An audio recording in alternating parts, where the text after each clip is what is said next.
ละ10 บาทเป๊กละ10 บาท10 บาทเด้อเป๊ก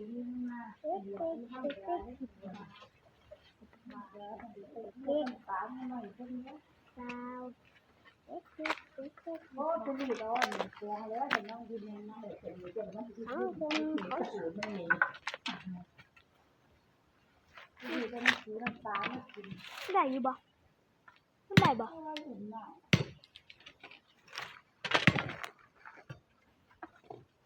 เคยซักเสื้อผ้าให้ลุงตาบอกตาซักให้ไปมาเร็วไปมาเร็ว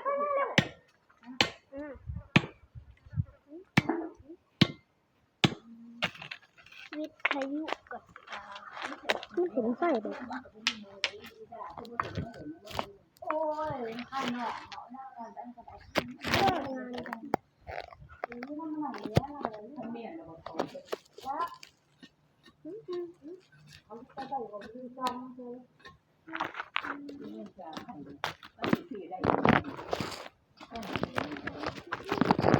คือน้ำมันเหนียวได้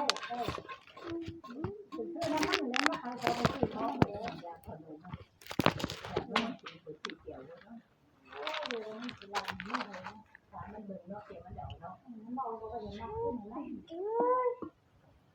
คือน้ำมันมัน10 วันก็70 บาทโอ้ใครมันไม่อยากไปที่เนี้ยปล่อยเฮ็ดเดียวสุดเสียหายแรงนี่เองลูกถือน้ำมันเอาละแม่ขันมันถือมากถือขนม